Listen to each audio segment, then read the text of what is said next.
Welcome to The Explainer. You know, as a clinical psychologist, I spend a lot of time sitting across from patients who feel just completely overwhelmed by everyday social interactions. So today, we're going to step into the clinic together to really demystify the exact mechanics of social anxiety and self-consciousness. We'll be using evidence-based psychological frameworks to figure out what's actually happening in our brains when we feel totally exposed, and, more importantly, how to finally overcome it. Right off the bat, one of the most common intake questions I ask my patients is whether they feel like their internal nervousness is just blasting out for everyone to see. Do you ever walk into a room, feel that sudden flutter in your chest, and immediately assume everyone notices you're sweating or trembling? It's a really heavy burden to carry.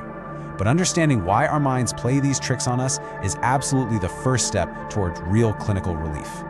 So, here's our roadmap for the session today. We're covering the social survival instinct, spotlights and funhouse mirrors, the vicious anxiety cycle, the safety behavior trap, and we'll wrap up with evidence-based anxiety relief. Okay, let's dive into section 1, the social survival instinct. Because before we can fix anything, we really have to understand where the fear actually comes from. I always start by validating my patient's feelings on this. Caring about what other people think, it isn't a weakness. It is a deeply primal survival instinct. Psychologically speaking, we kind of exist in two landscapes at the same time. On one side, there's our interior landscape. That's the true subjective experience of our authentic self. And on the other side is the exterior landscape, the social mask we wear, which is heavily scripted by our worldview and what we think others want from us. When we desperately seek external approval, we disconnect from that authentic interior self. We literally start playing a role instead of just being.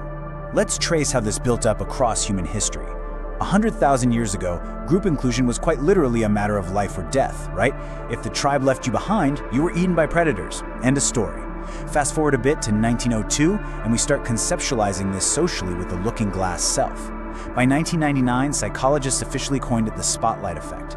But today, our biggest predatory threat isn't a saber-toothed tiger, it's our own species, socially. What started as basic physical survival has completely morphed into modern existential anxiety. Which brings us to section 2, spotlights and funhouse mirrors. These are the cognitive distortions that trick our brains into totally misinterpreting basic social cues. A foundational idea here is the looking glass self, from sociologist Charles Horton Cooley. It basically argues that we develop our self-image by imagining how we appear to others, and then we internalize those imagined judgments.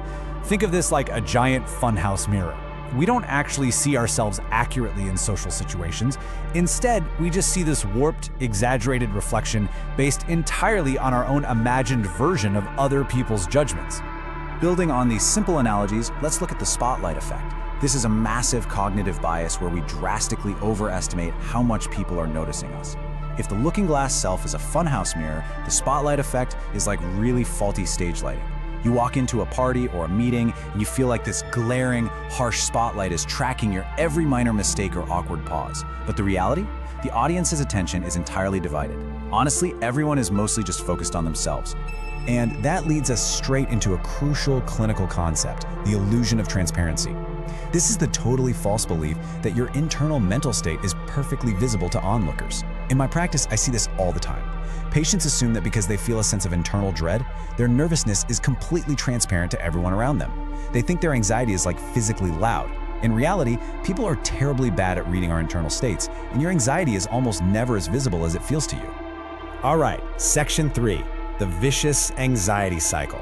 Let's look at what happens when these universal biases spiral completely out of control. As social anxiety spirals, extreme people-pleasing can go way beyond just wanting to be liked. It can actually turn into what we call a fawn trauma response. This often stems from early environments where emotional safety was uncertain. Fawning is basically an automatic reflex where we appease others just to minimize conflict.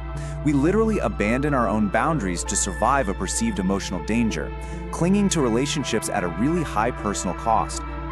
This model right here brilliantly illustrates the engine of social anxiety. It's the cognitive behavioral model of social anxiety disorder. Just take a second to look at the flow. You start with negative expectations about a social event, which leads to intense apprehension and vigilance. And because you're on such high alert, your attention becomes entirely failure-focused. You actually stop paying attention to the conversation, and instead you're internally scanning for signs of your own failure. That guarantees that even minor social cues are interpreted through a lens of total catastrophe.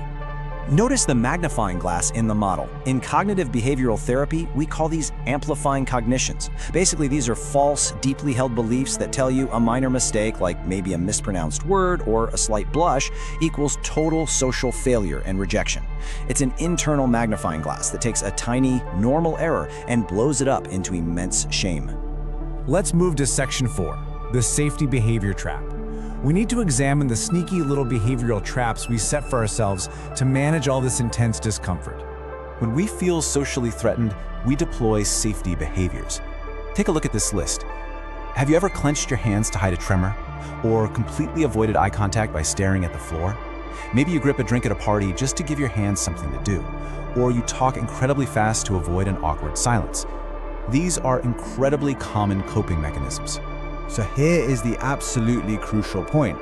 Why are these safety behaviors actually so bad for us? Well, while they do give you a quick, acute reduction in anxiety in the moment, they are a massive trap.